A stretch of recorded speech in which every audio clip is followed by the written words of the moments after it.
Undu uria atangihotire gwika ni kuhitha gikeno kiria enakio thutha wake na mutongoria wa bururi Uhuru Kenyatta kwanirwo ta hotani ya githurano kia president ikereka ria keri.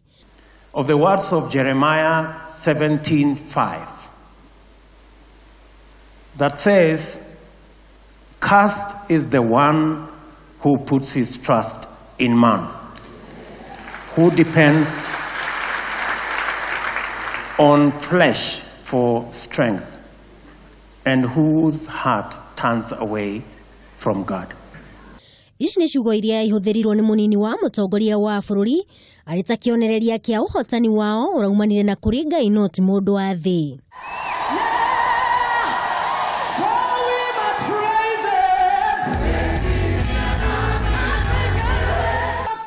Akiaria kanitha-ini wa Faith Eveglistic Ministry guku Nairobi, munini wa mutongoria wa bururi William Ruto nioire kanya ka gucokia ngatho kuri Ngai o undu mwena Kenya niundu wa gutabania githurano na njira ya thayu o undu mwena gwitikira kumathura ikereka ria keri.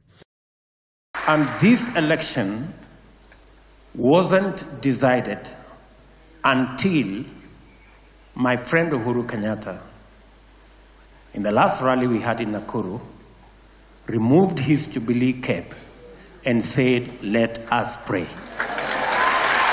Ruto ni ahinyiriirie kuuga ni mehaririirie kurutithania wira na aria othe marahotirwo thiini wa kiitaitano-ini kiu, akiuga matiguthutukania kiama o giothe na ni mehaririirie kurutira akenya othe wira.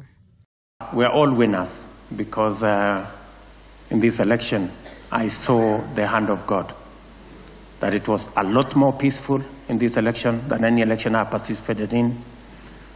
That in this election, the political formations were less ethnic. We had the face of Kenya, whether it was in Jubilee or NASA. And in this election, we had more issues canvassed than in any other election I have participated in, meaning that our country is maturing and our democracy is maturing. Ruto ni oritie akenya mathie na mbere na kuhimbiria thayo na urumwe kuria hinyiriirie he bata kuiga Ngai muhari-ini wa mbere mahinda mothe na niguo kugia na utorania wa mwanya.